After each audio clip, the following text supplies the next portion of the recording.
karena dia ngelihat Nita datang dengan wajah yang pucat dan baju putih yang terciprat noda darah. Ada juga sosok lain di dekat pintu, wujudnya juga sama, siswa seumuran mereka. Halo guys, assalamualaikum, selamat datang channel aku. Buat kalian makasih ya sudah nonton video ini dan salam kenal buat kalian semua. Di video kali ini aku akan kembali menceritakan kisah horor berdasarkan kisah nyata tentunya, yaitu cerita tentang hantu di sekolah yang mengalami kecelakaan dan meninggal dunia. Tetapi dia tetap datang ke sekolah dengan wujud yang sama seperti abis kecelakaan. Ih, serem gak tuh? Seperti biasa, buat kalian yang penakut di skip aja, karena cerita-cerita yang aku ceritakan itu seram-seram ya kan? Tapi buat kalian yang berani, gak usah berlama-lama lagi, kita langsung masuk ke ceritanya dan tonton video ini sampai habis ya. Tunggu dulu, buat kalian yang belum subscribe, subscribe dulu dong. Cerita ini diambil dari akun Twitternya @freddy_raskin. Jadi ada seorang pelajar, kita sebut aja namanya Vika ya. Dia mempunyai teman sekelas yang bisa melihat hal-hal goib gitu, atau hal-hal yang nggak bisa kita lihat. Kita sebut aja namanya Afif ya. Pada tahun 2001, Vika masuk sekolah kelas 1 SMP. Dia pun berkenalan dengan semua teman sekelasnya agar punya banyak teman di sekolah. Tapi ada satu orang pria yang dia lihat beda dari yang lain. Dia anaknya pendiam dan suka duduk di pojokan ruangan kelas. Banyak teman-temannya yang bilang kalau dia itu bisa melihat hal-hal yang nggak bisa kita lihat. Tapi si Vika ini nggak percaya sama hal-hal mistis. Dia menganggap hal-hal mistis itu hanya ada di film-film horor aja. Vika saat itu juga lumayan dekat dengan teman di belakang bangkunya. Kita sebut aja namanya Nita ya. Vika sering ngobrol nih sama Nita, kemana-mana bareng. Dan mereka saling berbagi jika ada alat tulis mereka yang ketinggalan. Tapi setelah beberapa waktu kemudian, mereka mendapatkan kabar buruk di sekolahnya.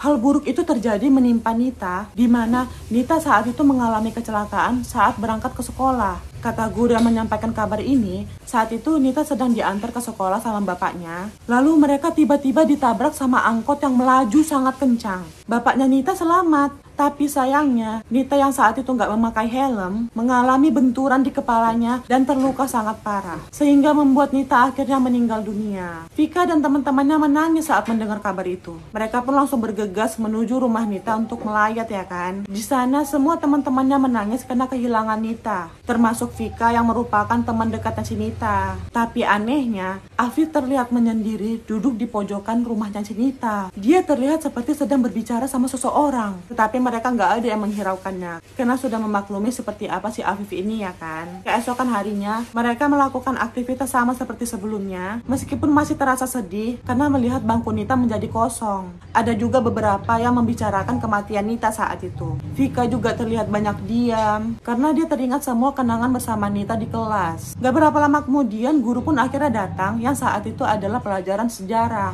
Saat di tengah-tengah pelajaran, Vika terlihat gelisah nih. Dia terlihat beberapa kali melihat ke belakang karena ngerasa seperti ada yang sedang mengawasinya. Tetapi dia nggak melihat apa-apa. Cuma bangku kosong yang biasa didudukin sama Nita aja yang terlihat. Dan temannya yang sedang duduk di belakangnya, yang sedang sibuk mencatat teori yang diberikan guru. Vika pun berusaha untuk berpikir positif dan menganggap mungkin itu hanya halusinasinya aja. Dia pun kembalilah fokus untuk menulis catatannya kan. Tapi lagi-lagi dia menoleh lagi nih ke belakang karena masih ngerasa seperti ada yang mengawasinya. Sampai tiba-tiba dia melihat ke arah Afif yang saat itu melihat tajam ke arah Vika. Matanya juga sesekali melihat ke arah bangku kosong yang biasa diduduki sama si Nita. Vika ngerasa nggak nyaman sebenarnya, tapi dia tetap berusaha berpikir positif dan menganggap Afif ini memang anak yang aneh. Lalu saat jam pelajaran pertama dan kedua sudah selesai, sambil menunggu 1 jam mata pelajaran lagi, Vika iseng nih ngelihat ke arah Afif. Masih ngeliatin nggak ya dia? Pikirnya gitu. Pura-pura lah jangan naruh tangannya di atas meja ya kan. Terus menempelkan tangannya ke pipi, tapi ekor matanya ngelirik ke Afif. Ternyata si Afif ini masih menatap tajam ke si Vika. Vika makin merinding ya kan. Dia juga kesal. Ngapain sih si Afif ini ngeliat terus ke arah dia dengan pandangan yang aneh gitu? Setelah pulang sekolah, saat teman-temannya sudah keluar semua, Vika nyamperin si Afif tuh. Afif pun terlihat gugup saat disamperin sama si Vika. Ditanya lah sama si Vika ya kan, "Vif, kamu dari tadi ngapain natap aku kayak gitu?" Afif yang kaget dan bingung mau ngomong apa, dia cuma bilang, "Gak apa-apa Vik, jangan bohong kamu. Aku dari tadi ngeliat kamu, ngeliat ke arah aku dengan pandangan yang aneh." Tiba-tiba si Afif mendekat dan berbisik ke telinga Vika. Ada Nita di belakang kamu. Vika yang mendengar itu langsung mundur dan marah sama si Afif. Karena dia menganggap si Afif ini bohong dan hanya mau menakut-nakuti dia aja. Terus si Afif bilang, kalau kamu nggak percaya, besok kamu datang lebih pagi, jam 5:30, nanti kamu akan tahu. Afif langsung lari dari kelasnya, meninggalkan si Vika yang masih terlihat bingung dan terdiam di kelasnya. Tiba-tiba dia ngerasa merinding dan ketakutan karena cuma dia sendiri di kelas itu. Terus dia ngelihat tempat duduknya si Nita sudah agak mundur dari posisi sebelumnya. Vika pun langsung ngibrit lah ya kan keluar dari kelasnya. Dia langsung mencari angkutan umum untuk pulang. Keesokan harinya, Vika mengikuti kata-kata si Afif tuh untuk datang lebih cepat. Sebenarnya dia nggak mau tadinya, tapi karena rasa penasaran yang lebih besar, akhirnya dia menuruti apa yang dibilang sama si Afif. Vika meminta ayahnya untuk mengantarkan dia lebih awal ke sekolah dengan alasan ada les tambahan dari guru. Setelah sampai di sekolah, penjaga sekolah yang melihat Vika datang langsung menyapanya. Tumben pagi datangnya Mbak Vik. Vika nggak menjawab saat itu. Dia cuma tersenyum dan bergegas jalan menuju kelasnya. Di sana, dia melihat kelasnya benar-benar sepi tuh. Gak ada orang sama sekali, tapi pintu kelasnya sudah terbuka semuanya. Vika tiba-tiba memberhentikan langkahnya karena perasaannya seperti ketakutan untuk masuk ke kelas. Akhirnya dia memutuskan untuk menunggu di depan kelas. Sekitar 10 menit kemudian, Afif akhirnya datang. Dia berjalan sangat pelan dan tanpa ekspresi. Afif langsung menghampiri si Vika dan berbisik, "Kita tunggu di sini ya, Vik." Lalu si Afif ini menyentuh belakang lehernya si Vika. Anehnya, Vika yang biasanya nggak suka sembarangan disentuh orang, malah lebih memilih diam saat itu. Afif langsung mengajak Vika untuk berjalan menjauh dari kelas. Mereka berhenti di dekat pohon yang besar yang masih bisa menatap ke arah lorong kelas tempat siswa datang. Setelah 5 menit kemudian, salah satu teman sekelasnya datang tuh. Dia si juara kelas mereka yang memang selalu datangnya pagi. Lalu datang lagi siswa kedua, sampai akhirnya datang siswa keempat. Nafas Vika pun langsung tiba-tiba terasa berat dan kakinya terasa dingin karena dia ngelihat seorang siswa menggunakan seragam putih biru di mana seharusnya hari itu semua siswa menggunakan baju batik. Saat dia melihat semakin dekat,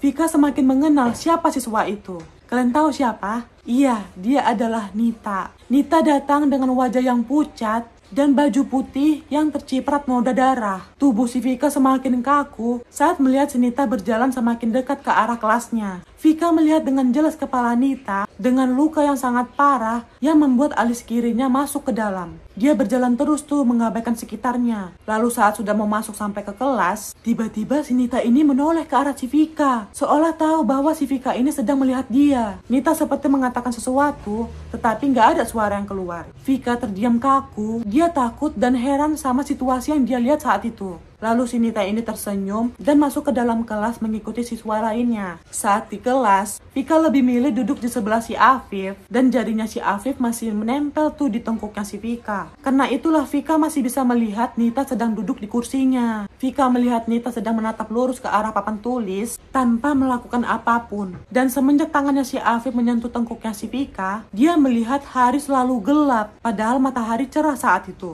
Lalu Vika melihat ke sekeliling kelasnya, yang ternyata bukan Nita aja makhluk gaib yang ada di sana. Ada juga sosok lain di dekat pintu, wujudnya juga sama, siswa seumuran mereka. Tapi seragamnya terlihat lusuh, wajahnya pucat, kelopak matanya hitam. Dia berdiri di sebelah temannya yang bernama Atim yang duduk di depan. Anak itu meniup-niup Atim sehingga membuat mata Atim jadi mengantuk. Vika mikir ya kan, oh ternyata itu penyebab si Atim selalu mengantuk di kelas. Anak yang terlihat pucat itu tiba-tiba ngeliat si Vika, seperti tahu Vika sedang melihat dia. Anak itu tersenyum dan kembali meniup telinganya si Atim. Vika saat itu ngerasa seperti orang demam katanya, kayak meriang dan kedinginan gitu. Badannya juga lemas karena melihat semua apa yang dia lihat hari itu. Lalu Vika kembali menatap Nita yang masih terlihat menatap ke depan dengan pandangan yang kosong. Wajahnya pucat dan darah selalu mengalir dari kepalanya. Vika menoleh ke arah Afif mengisyaratkan untuk melepaskan tangannya. Afif pun mengangguk. Lalu tiba-tiba si Vika ini melihat sosok di belakang si Afif. Sosok itu terlihat seperti bayangan hitam dan sangat tinggi. Saat Vika melihat ke atas, dia melihat wajah kecil sosok itu ada di atap langit-langit. Wajah itu putih pucat dan terlihat tersenyum dingin ke arah si Vika. Afif langsung melepaskan tangannya dengan cepat saat itu. Dia membisikkan ke Vika yang membuat si Vika ini semakin merinding. Yang itu jangan dilihat, itu jahat. Lalu si Vika kembali melihat ke sekeliling kelas yang sudah terlihat cerah. Vika saat itu merasa lega dan tenang karena semua udah kembali seperti semula. Gak ada lagi terlihat Nita sedang duduk di bangkunya, dan anak yang di depan Atim itu pun sudah menghilang. Lalu Afif mengangguk seperti memberitahu semua udah baik-baik aja. Mereka pun langsung melanjutkan pelajaran dan gak ada lagi hal aneh yang terjadi pada saat itu. Saat bel istirahat berbunyi, Afif menarik tangannya si Vika dan mengajaknya jalan ke belakang sekolah. Afif lalu menunjuk ke arah kolam ikan yang berlumut yang ada di belakang sekolah dekat dengan lapangan. Setelah jari Afif kembali menyentuh tengkuk Vika, dia melihat kolam ikan tua itu berubah menjadi kolam yang lebih besar. Di dalam kolam itu ada sekitar 5 atau 6 orang anak seusia mereka yang menggunakan seragam sekolah juga. Tapi model seragamnya itu seperti seragam yang udah lama.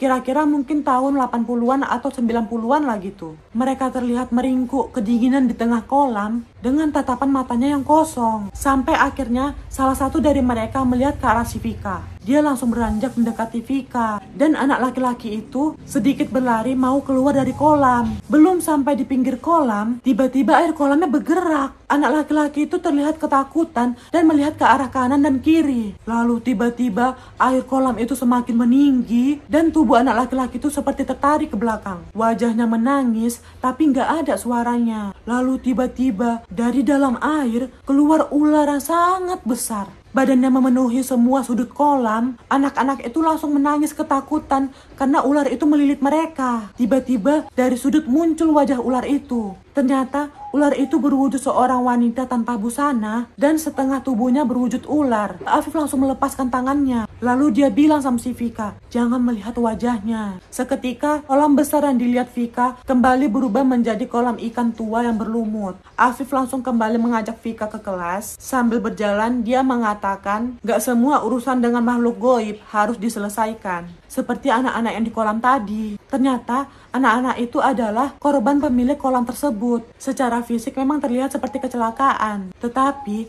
jiwa anak-anak itu tertahan di sana karena kesalahan yang mereka buat. Lalu dia mengatakan, tenang aja, Nita nggak akan seperti mereka kok. Besok dia akan pulang ke tempatnya, kata si Afif sambil tersenyum sama si Vika. Lalu mereka kembali menuju kelas. Setelah bel pulang sekolah, mereka kembali ke rumah masing-masing. Malam harinya, Vika bermimpi tuh didatangi sama si Nita. Tapi kali ini dia datang dengan wujud yang normal, seperti sebelum dia mengalami kecelakaan. Nita mengajak Vika duduk di sebuah taman. Lalu dia mengatakan, di sini tempat orang-orang menunggu, Vik. Menunggu apa, Nit? Kok banyak orang di taman? Nita nggak menjawab. Dia cuma menunjuk ke sebuah jalan yang nggak terlihat ujungnya. Beberapa orang di taman berjalan ke arah jalan itu. Nita lalu memegang tangannya si Vika dan minta maaf jika dia mempunyai kesalahan. Dia juga berpesan untuk menyampaikan salam kepada orang tuanya dan minta maaf karena nggak bisa memenuhi impian mereka berdua. Lalu Nita berjalan ke arah jalan yang tak berujung itu. Vika pun langsung tiba-tiba terbangun dengan nafas yang terengah-engah. Saat dia duduk di kasurnya, dia mencium bau parfumnya Nita yang biasa dia pakai. Vika pun langsung menangis dan mengatakan, selamat tinggal Nita. Setelah itu, Vika kembali ke sekolah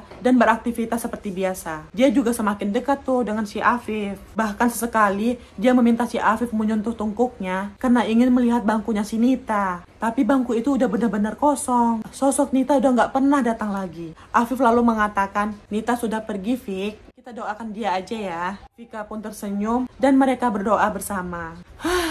Sedih sekaligus seram kan weh. Bagaimana menurut kalian? Atau apakah kalian punya pengalaman horor di sekolah? Silahkan komentar di bawah ya. Kalian juga boleh memberikan saran video apa nih yang bagus untuk aku upload selanjutnya. Oke, sekian dulu cerita horor kita kali ini. Semoga kalian suka sama video ini. Dan makasih buat kalian sudah nonton video ini sampai habis. Dan jangan lupa like, komen, dan subscribe ya. Nyalakan juga notifikasinya agar kalian tahu setiap aku upload video baru. Oke, see you next video. Bye-bye.